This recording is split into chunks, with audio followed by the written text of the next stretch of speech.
Cool. Hi, everyone. I'm Davide. Hello. I'm Neal. This is the update on what the Hyperscale SIG has been doing for the last few months. Next slide, please. We'll start with a quick recap of what the SIG is and what we do. We'll talk about deliverables and recent work. And we'll close with a few words on what's coming down the pipe. Right. So the Hyperscale SIG. Oh, sorry. No, go ahead. Yeah. Fine. It's weird. This is the fun part about not being in person. So the Hyperscale SIG, we focus primarily on large-scale deployments, although all sizes are welcome. Being hyperscale does not mean you have to start from the big. You can go small to big as well. We are aimed around bringing people who leverage CentOS deployments and do work to make CentOS work well for their deployments, to bring their stuff into the open and to collaborate so that we can make the platform better for pretty much everyone. So again, that's why one of the key goals is bringing in-house development into the open. We're interested in everyone working in the space. Davide here works for Meta. I work for myself. We do stuff. There have been other people in the past. There will be other people in the future. There are other people now. So yeah, we're always eager to have new people come in. The SIG has been around for 5 years now. Yeah, 4 years, but 30. Oh, geez, that 36 members. We need to do something about that. That's a lot of people. But we interact regularly on Matrix. We have a CentOS Hyperscale Matrix room on the Fedora Matrix server. Bi-weekly meetings. We have monthly hangouts and meetups that we do at in-person events. And occasionally we will do even meetups for virtual events, although I don't think we've done one recently. But it's always on the table if enough people are interested. So we have, a litany of documentation. We've got everything all rejiggered into our Hyperscale site, which, by the way, is now also accessible through docs.centos.org. If you go through the massive navigation on the left, all of this stuff is also available there through the virtue of magical submodule things. But yes, we have our charter, documentation, all the reports, the talks that we do, including this one later on, will be available will be linked from there and you can find it. And of course, we have our SIG issue tracker where we track all of our work and stuff and things. So, Davide? All right. So about what the SIG actually does, we publish faster moving package backports for CentOS Stream. We also publish packages that apply policy and configuration alternatives. We have a repository dedicated about packages that can be used for large-scale testing and enablement for new features. We also ship our own kernel. We ship live DVD ISOs, and we ship cloud images. And we'll go over all of this quickly. So backports are what I would say the main deliverable of the SIG at this point. These are meant to be drop-in replacement for stock CentOS Stream packages. They're meant to just add features to them, but if you're using CentOS Stream, they should behave roughly the same, just add more things. If you're on a stock system, you can install a release package that comes from the extras repo, and that'll hook you up to the right repo. We set vendors. We set a dedicated vendor on these packages so you can use vendor pinning if you don't want to mix and match packages or have problems on updates. Please don't file bugs for our packages on the upstream tracker because people will be very confused. We have our own tracker for this. These require a PEL because there's not really any reason to not use a PEL in almost any real-world deployment, and that makes everybody's life easier. We only target x86, 64, and AR64 because those are the only platforms we have access to and can test. If people really want to support S390 or PowerPC or whatever, you're more than welcome to join the SIG and volunteer to do that work. But for now, we're just targeting these architectures. There's a steady stream of packages that gets added here. That's the ones I checked yesterday that were added recently, and it was a backward of core utils to add a few new features that were useful. A number of desktop-related packages that Michelle, who's somewhere on the call as well, was working on for helping with developer experience, and a couple of networking debugging tools that people had asked me about. We build for 10 and 9, and if you click on there, you can see the content of the tags with the packages for both. We also have a backward of the virtualization stack, so QEMU, libvirt, libguestfs. This is shipped right now in the release package, but it's being actively worked on. This is something we're using in production and Meta now, and we expect this will have more work on in the future. We also have an OpenSSH package that is not shipped, but it is available in the sources, and that's a backport of our recent OpenSSH package with a bunch of horrible patches that were developed at Meta that we are trying to upstream or set on fire. It is not shipped for release because we don't want to unleash it on the world, but it is there if you want to look at it. Next slide, please. This slide is old. We used to have a thing that would automatically notify us whenever packages needed to be rebased. Unfortunately, this is broken. So we need to fix this. We need to redo this probably based on top of the MQTT stuff that the integration SIG set up, and then put it on GitLab because none of us knows how OpenShift works, and maintaining the stuff in the OpenShift CI has been deeply painful. Next slide, please. Now let's talk about systemd. Systemd is one of the largest packages we maintain in the SIG. We tend to track the latest systemd upstream. So right now that's 257 is the one we ship, and we track systemd stable specifically. So I think we have a PR up for systemd 257.5, I believe. These targets CentOS 9 and 10. This is what we run in production at Meta for what it's worth. It is the same systemd that you find upstream with all the daemons enabled. So these include things that aren't necessarily shipped in stream proper, like umd and necrod and resolved. Not saying that you have to use these things, but they are available. It also includes some improvement for the journal, and that's something we're actively working on, especially to make the journal work better on copy on write file systems like Btrfs. It includes a SLinux module. So in theory, it should work well with SLinux in enforcing mode. However, this is definitely an area where we could use help. We do not run SLinux at Meta in production, so this doesn't get a ton of testing on our side. I know other people use this with SLinux, but it would definitely be valuable to get more feedback on it. And if you would like to contribute, there's pretty good documentation available there on how this is built and how you can work on it. Next slide, please. I would also like to make a point about the SELinux enablement stuff. Recently, we switched to backporting the SELinux policy package from Fedora.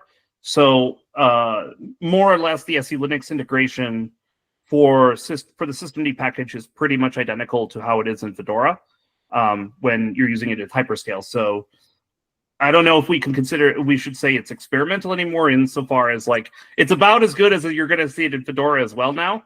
But it is a relatively recent change that we've started doing that. So yeah, and it can get wonky when there's like minor differences in the policies between the two. So I would say the core stuff is probably fine, but the like more bespoke daemons are probably like I don't know if HomeD, for example, would work because I don't think anybody has tested it.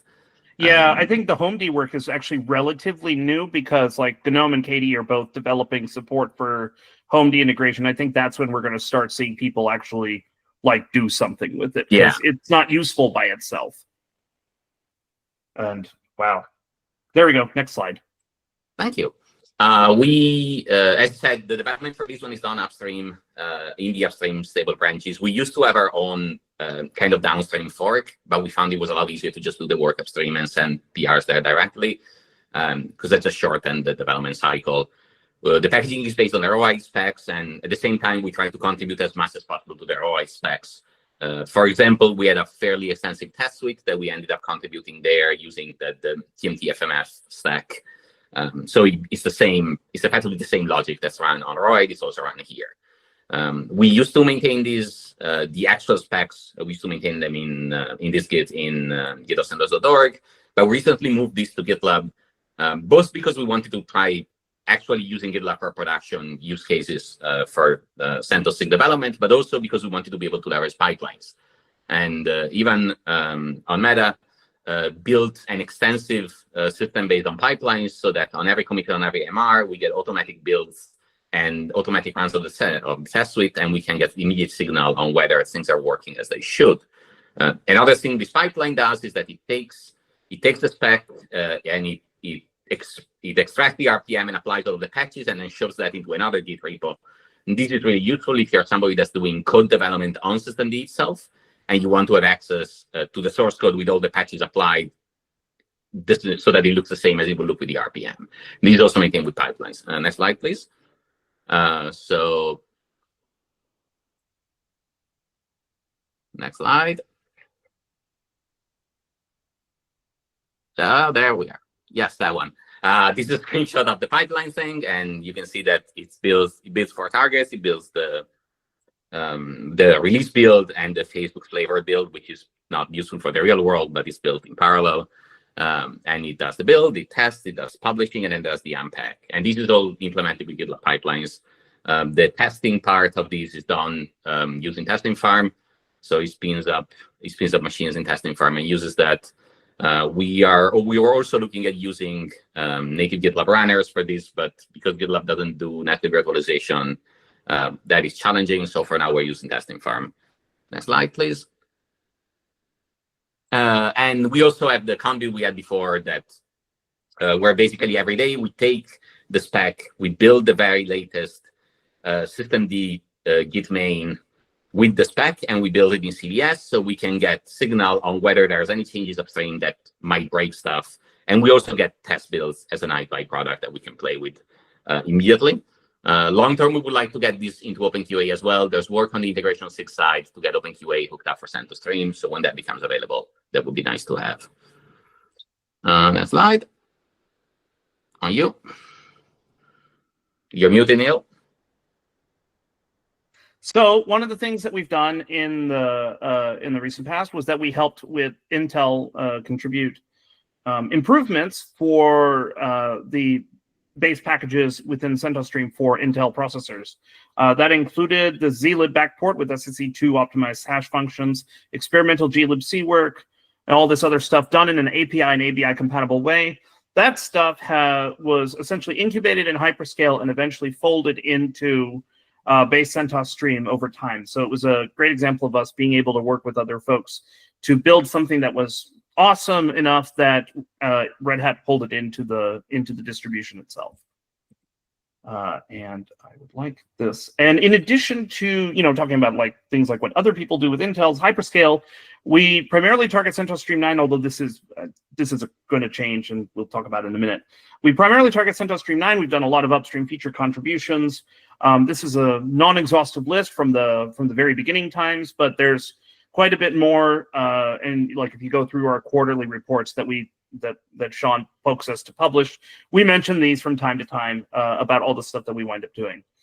For CentOS Stream 10, the story is kind of the same thing, and we did very similar levels of being able to change things and improve stuff in there. There's a few things in here that are missing, like the transition to SDL3 that just happened in CentOS Stream 10. This is based on work that I did in Fedora and in Hyperscale upstreamed into CentOS Stream and things of that nature. We continue to do work on this front as we go through like enablement for Hyperscale 10. And on top of that, we have the large scale testing stuff Davide mentioned at the very beginning, where we have this repository of experimental changes, which while Meta does roll some of this stuff out in production, and there's a long list of notes and pull requests, discussions, and all this other stuff related to that, these features are available as an optional add-on if you would like to try this. The main thing that's actually in there right now is the DNF RPM copy on write feature, and this allows you to leverage a much more efficient install process on a copy and write file system like Btrfs. Yeah, Matteo will have a talk on this later today as well. Right, and on top of that stuff, which again I keep saying on top of because there's so much, we also have a kernel that I maintain within CentOS Hyperscale, currently 6.12 based on the Fedora kernel. I actually just, I think a couple weeks ago, started working on 6.13. The development tree is here on GitLab. It's built for Stream 9 and 10. We have Btrfs and Waydroid support. Secure Boot is still waiting for stuff from the board and things like that. It is available in the experimental repo for 9. We broke it out into a kernel repo for 10 because someone actually asked to use it outside of CentOS Hyperscale. So I obliged and did the needful. I believe this is being used by something called Bluefin, I think. I don't know. I believe someone's going to talk about that later today. So we also do collaborative work as part of doing kernel work for Hyperscale. For 9, we did a bunch of stuff around Z-Standard and making things easier to build Btrfs as an external kernel module. And we did the same thing for 10 as well, in addition to fixing stuff like ZRAM support, which was accidentally broken in Stream 10. We have a contribution guide for people who are interested in contributing to the RHEL kernel. And we collaborated with the KMod SIG for Stream 9 for KMod Btrfs. We may be able to do this again for Stream 10 since our enablement just landed, I think, actually last week, like last Friday. So With the On the user space side, we ship Btrfs progs because it's needed for Btrfs. These used to be shipped in Hyperscale. Now we ship it in Appel because it's useful there as well. I believe we will eventually likely drop it from Hyperscale, but for now it's still there. We also ship ComSize, which is a handy, useful utility if used by Btrfs file systems with compression. Neal also did a lot of work on the installer stack to restore Btrfs support in it, so you can effectively install a whole system using Anaconda, using the storage stack and Believe It, and all of that with Btrfs from the start. Outside of Btrfs, we ship a working Kpatch stack, including Kpatch build. Kpatch is shipped in CentOS stream proper, but the build side of it isn't shipped at all. And we wanted to make our own patches for Kpatch. If you don't know, it's used for kernel-like patching. So if you need to apply a kernel patch without having to reboot the system. We also backported a bunch of upstream work happening around Clang PDO support. If you're building kernels with Clang, this can be very useful. And finally, more recently, we also backported a more recent version of KExec tools with a few bug fixes. This will eventually get started out upstream. Next slide. We also have a container image that you can use to try Hyperscale. The container image is not great right now because I haven't updated it in a while. It's another thing that we used to maintain on OpenShift that is not in great shape and that we need to move to GitLab at some point to have something more maintainable. But it is there. The 9.1 is there and you can use it. I don't think we've built one for 10 yet, but we should be able to do so hopefully in the near future. Yeah, the 10.1 is going to be done with us moving to Kiwi for building the OCI archives, and then we will have a published workflow that pulls it out of Koji and into Quay at some point. It's not done yet because this is all contingent on finishing all the compose stuff and fixing all the random bugs discovered during the bring up of CentOS Stream 10 composes. Yep. Oh, stop being out of focus. There we go. And speaking of Kiwi and stuff, one of the other deliverables we produce is a live media spin, and for CentOS Stream 9 we have 2 with GNOME and KDE Plasma. This is built with Kiwi.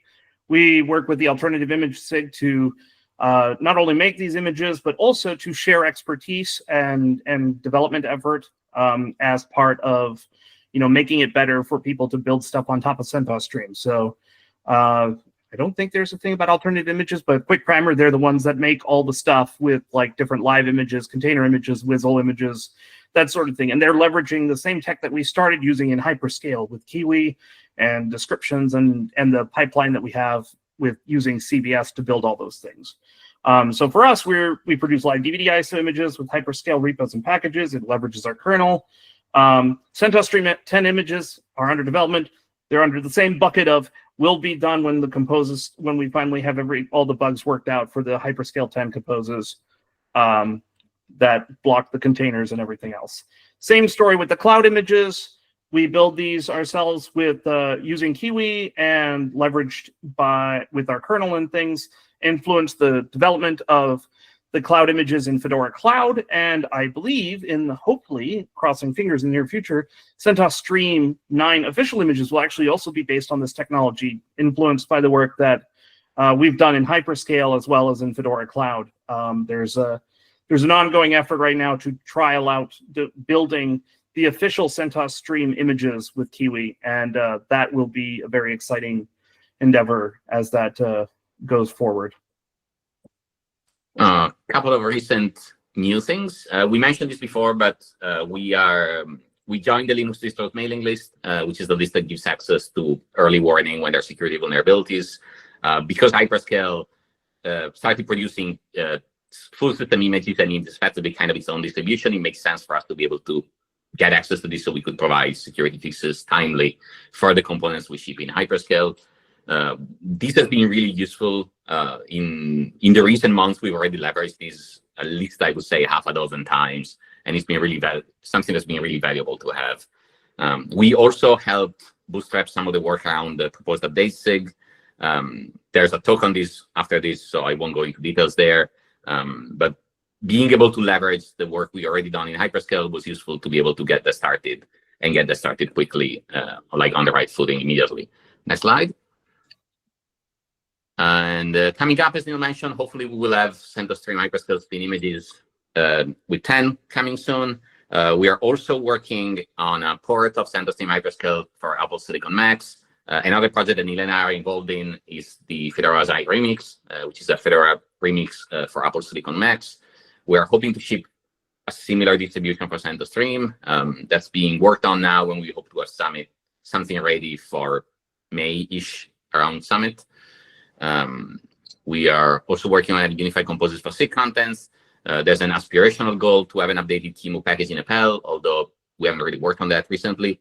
And we also still want to do the transactional updates with ButterFS eventually, but that also needs a bunch of ecosystem work to happen first. And time. And time, yes. Well, all of these need time. Here's the list of links with the various resources where you can find us: the doc site, the Matrix room, the calendar where you can find our meetings. You're welcome to join our meetings, even if you're not in the SIG. These are all open, both the Matrix and the video ones.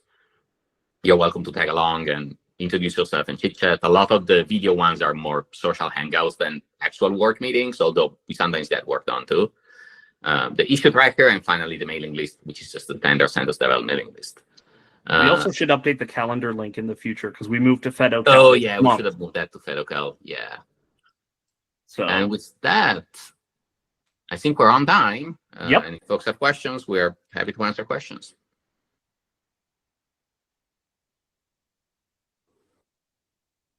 If you, we have the chat area if people want to use that, or you can just unmute and speak.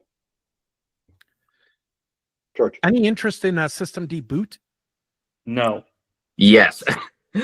So system deboot is available in that it's shipped as part of the system package. It's not disabled. It's not something we've tested. I think so. I can tell you the system stub should work because I know it's used at Meta for a few things. I don't know about the top. System deboot is two parts: is the bootloader and system stub. So system stub will work. I don't know about the system deboot side. I don't think we've tested it. The problem with doing system deboot stuff right now is that it requires essentially rejiggering how the underlying infrastructure for kernels, init ramfs, all this other stuff. Right now, that's all wired into a mechanism that assumes the usage of Grubby and hooks up with triggers and things like that that currently don't exist for system deboot. Some of it kind of works right now. I know people are trying it in Fedora land, but like it needs to work as a proper alternative in Fedora first before I'm willing to consider doing anything in the CentOS Hyperscale side of it. I mean, it exists. You can do whatever you want with it, but like system deboot needs more beating in terms of like getting things in shape for within the Fedora ecosystem before it's a serious consideration for anything.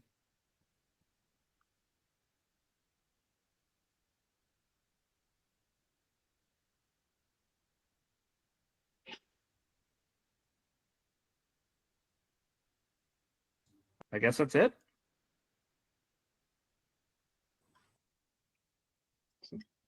Thank you. All righty. Thank you.